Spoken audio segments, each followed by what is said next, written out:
Hey guys, um, I am sorry that out on Facebook I've been a little cryptic about what's going on here at home. Home. um, I came down here in 2011 to Florida from the Chicago area to help my mom. I was going to just travel the country and all that happy shit, but I immediately saw that they needed a lot of help. My stepdad is a Korean War veteran, and he had a heart attack back in, I think it was '05, maybe '06. And when he had that heart attack, it robbed oxygen to his brain, and he has vascular dementia, which is, it's a form of Alzheimer's in a way.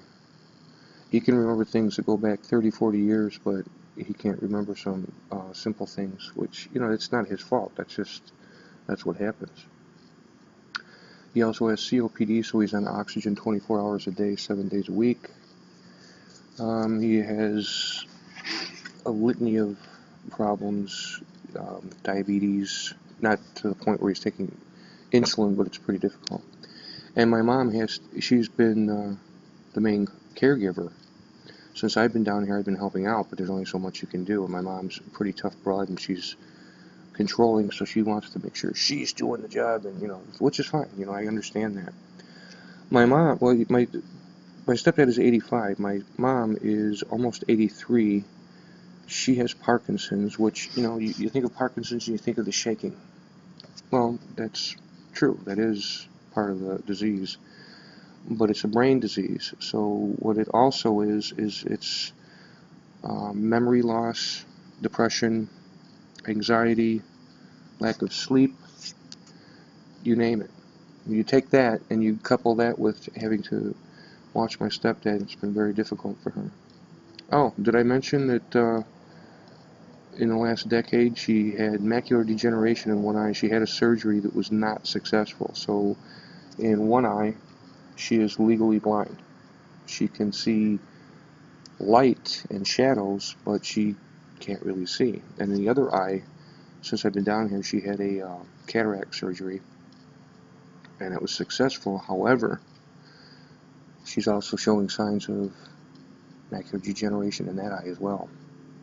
So my mom is pretty freaked out over all this, and I can understand that. And since I've been down here, she's fallen and broken her hip, had a hip replacement. My brother shot down, and we were able to tag team my stepdad and her for all that. My stepdad has been in the hospital 3, maybe 4 times with pneumonia because of the COPD. In advanced stages, it doesn't take much. A little bit of pollen, boom, you can get a pneumonia. And he's been in the VA hospital several times. Fortunately, through the VA, they have a health home care nurse who comes in a couple hours a day. That's very helpful to do some of the little house cleaning and some little chores and maybe some meals and stuff, because it takes some of the, that takes some off of me and off of my mom. The problem is that I can work a job, but then I have to be here to help too. And if I'm not, my mom says, oh, it's okay. I feel guilty that, that I'm not there in the event something would happen. Well, my brother and I, in the last couple of years, especially this last 6 months, after my mom's cancer scare, she's cancer free. She had the radiation therapy, and she's free of cancer, but she still has some residual effects from the radiation therapy. But my brother and I have been trying to talk them into going up north. Here in Florida, the only relative they have is me. And as some of you know, I'm going to be heading up into the Chicago area within the next month, couple weeks, month, and after that, I'll work the summer up there possibly, and then I don't know where I'm going to be. I'm going to be all over the country like a gypsy. We've been trying to talk my mom and stepdad into going up north because my brother's there, my kids are there, all their family is there, and we try to get them to go into an assisted living facility, and my mom wants no part of that. My stepdad will just go along with anything my mom says. He's just a really nice guy, and he's just like, oh, okay, and he can't make some of those choices, so my mom makes them for him, and that's hence the the control thing, which is kind of frightening for us. Because if we left and something happened, they're alone, literally alone.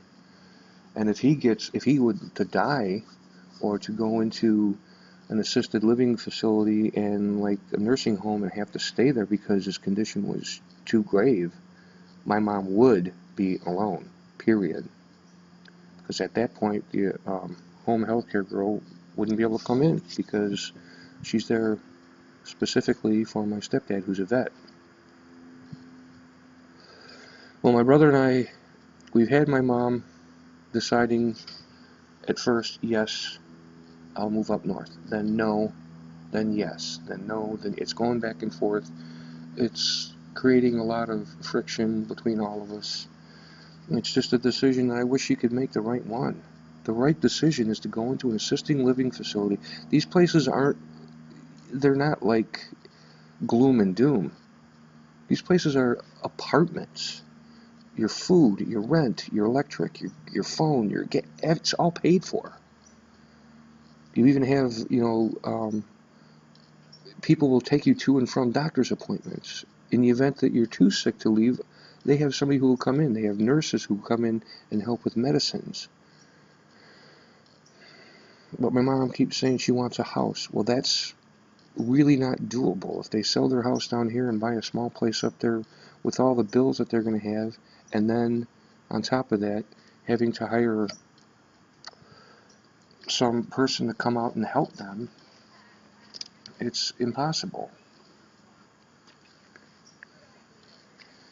Like I said, I haven't said a lot of this stuff out on YouTube and linked it to Facebook, and I haven't talked about it much on Facebook because my mom gets really irritated with the fact that we're talking about her personal stuff, and I understand that. I wouldn't want anybody talking about all my personal stuff. But I have to get this out there, and I have to talk about it. And Mom, if you're watching this video because you saw the link on Facebook, sorry. At this point, Frank and I are freaking out. I've lost sleep over this. There was one night out in the back of the house, I was crying because I was just afraid. What the hell's going to happen to them? It's gone from confusion to anger to fear, back to anger to fear again. And now at this point, and this is the point that I hate the most, I almost washed my hands of this and said, I don't care. I do care, but I can't do anything. It's like if you had a gun to your head right now and I was on the phone with you trying to talk you out of it, saying, no, this is a reason you shouldn't do it, and this is... Once I hang up, if you pull the trigger, I did the best I could, and I've done the best I can down here. I'm probably going to be heading back up the Chicago area within a couple weeks. I have a part-time job here that I could weasel into a full-time job if I wanted, but I do need some time off to help them if I need to. Although I moved out. Yeah, my mom and I went around and around. We've gone around several times, but this time it was just like, this is too much. She just said, get out of here, which really meant, get out of here for the day. And I just went for a while and came back and started packing my stuff. Maybe that's what she needs. Maybe she needs to see that when my brother's not here and I'm not here, that things are tough. And we know the solution to this. Mom, if you're watching this, and I know you're pissed off at me anyway, if you're pissed off about this going out on the internet, I'm sorry. The reason I'm doing it is because I have a few friends who need to know this stuff because they know me well, and maybe they can give me some guidance. And the other thing is, out on YouTube, for you guys who really don't know me, maybe you have some advice. Maybe you have some magic wand that you can wave over this. I don't know. And at the very least, if you're going through this kind of thing, you're going to see that you're not alone. There's other people out here doing this. And if you're young and your parents are young, just know that you could be in for something like this. When my dad died, it was this quick heart attack, boom, it was over. with my mom and my stepdad getting old, it's a slow, protracted, it's horrible. For a couple of you subscribers or people who watch anyway, viewers, who were giving me shit about when I mentioned Nomadic Fanatic just to get some views, that was just a social experiment, and that's exactly what, you know, I want you guys to know that this is not a Nomadic Fanatic trick. Sit there and talk, oh, why? Because, you know, if you look really close, up here and down here and on the bottom, you're not going to see any click here to pay, click here to donate. I don't want money from anybody. You know, I just, a little bit of moral support would be nice, and if not, I don't care. You know, if this helps you, that's fine. We got a blue jay up here. For you guys up north, if you wonder where your blue jays go in the summer, there's no birds. They're down here. Yeah, I mean, I'm not even going to monetize this video because that's not what this is about.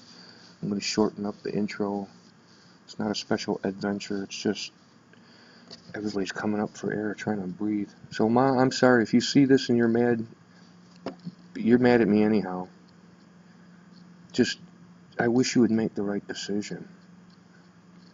The right decision. Me and Frank, my brother, me and Frank know what's best, and we're trying to tell you. And sometimes you know that. Sometimes you know that. But right now, you're just being stubborn, or maybe you're afraid. You don't have to even do any of the work. Me and Frank are going to move all the stuff. You know, you don't have to do nothing but just sit back, enjoy the ride back up north, and start a new chapter. Every time you move, it's been a new chapter. This chapter is coming to a close, and a new one can open up for you. I just don't want you to be here alone, because we won't be here. I love you, Mom. This is Mother's Day. I love you guys. Fascinating development. If I was a God believer, I'd say this was a God moment, but you guys shut up. Those who know I'm an atheist, shut up. Okay, anyway. As I was starting to watch the video that I just did, and I was previewing it just to see, you know, is there any editing I have to do or anything like that, I looked up, and walking up the sidewalk to this little pavilion I'm in was this little old lady, and she was all by herself, and she was wiping her brow, and she sat down, and I'm like, are you okay? She goes, oh yeah, I just had to sit down and catch my breath and relax, and I had some iced tea. I said, you're welcome to some iced tea. I wish I had water. She goes, oh no, I'm fine. So we started having a little conversation. Turns out she's 81. She's a year younger than my mom. And recently, her husband of 60 years passed away. And I figured I'm never going to see this lady, Bretta, B-R-E-T-T-A, Bretta. I'm never going to see this lady again. So maybe I can pick her brain a little bit about what's going on with my mom and Bill. So I told her, you know, some of the story. I could have told her all of it. Who cares? She's never going to meet my mom. And she said what it does is it boils down to security. My mom is having issues with, and it's understandable, that if you move into a new place, you're going to have to get a new doctor. And my mom hates making phone calls to do, you know, just normal business stuff. I hate it, but it's more difficult for my mom and the elderly people. But she's going to have to get a new doctor. She's going to have to find, this lady's going to have to find a new church. You're going to have to make new friends. They're going to have to remember, okay, now where did I put the silverware in this house rather than the old house where I know where it's always at? And then she did talk a little bit about not wanting to be a burden to her family. And I said, you're not going to be a burden. You're going to enrich that family, because she goes, I know. And what she did is she said, not today, but I told my kids that there will be a time where you guys are going to have to be the parents and make the decisions for me. So I just thought that was kind of a neat update. Out here at a park making a video about what's bugging me. And then this nice lady just kind of, you know, put at least a little bit of hope that things aren't over until they're over. And I still love you guys.